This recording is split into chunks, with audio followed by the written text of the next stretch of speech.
दोस्तों नमस्कार, मैं एस्ट्रोलॉजर राजीव कुमार अपने चैनल ज्योतिष राजीव में आप सभी का स्वागत करता हूं। दोस्तों, वैष्णो देवी की यात्रा हर कोई करना चाहता है। हर कोई जीवन में एक बार कम से कम माँ वैष्णवी के दर्शन जरूर करना चाहता है।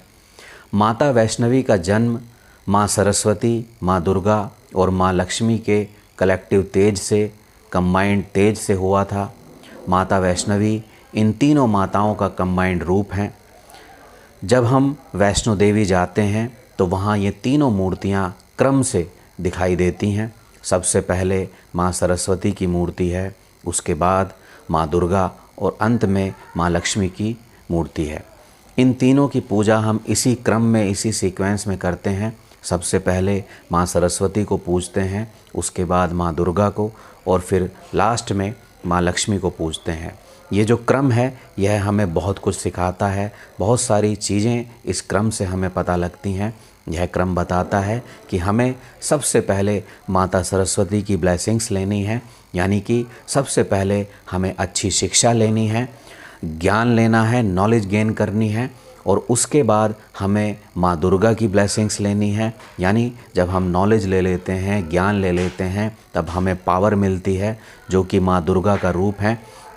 एजुकेशन के बाद जब हम अच्छी जॉब करते हैं, अच्छी पावर वाली जॉब करते हैं, तो ये चीज़ें माँ दुर्गा की ब्लेसिंग्स की वजह से ही हमें मिल पाती हैं। अगर अच्छी एजुकेशन नहीं है तो कहीं ना कहीं अच्छी जॉब भी नहीं मिलती है। यह क्रम हमें यह बताता है।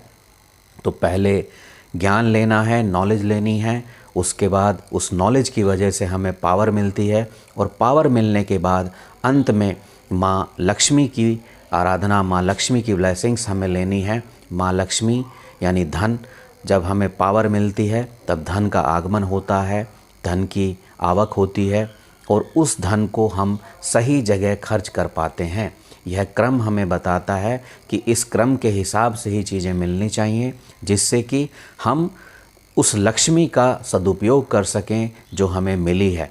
अगर यह क्रम गड़बड़ाता है तो आप देखेंगे कि वहाँ विनाश है और यह क्रम हमें गड़बड़ाने नहीं देना है। इसको इसी सीक्वेंस में रखना है।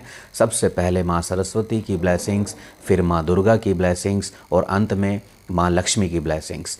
इस क्रम को हमें कभी भी टूटने नहीं देना है, ना तो अपने जीवन में और ना ही अपने बच्चों के जीवन में। आने वाली जो जनरेशन है, जो हमारी संतान है, बच्चे हैं, उनको भी हमें यही सिखाना है कि सबसे पहले वो ज्ञान लें, पावर लें, उसके बाद जो लक्ष्मी है वो आप सही तरह खर्च कर पाएंगे, उसका महत्व जो है वो समझ पाएंगे। तो दोस्तों, यही वैष्णो देवी माता हमसे कहना चाहती हैं, यही सीख हमें देना चाहती हैं। उम्मीद है आप सब इस क्रम को बना कर रखेंगे। इसी उम्मीद के साथ नमस्कार, धन्यवाद।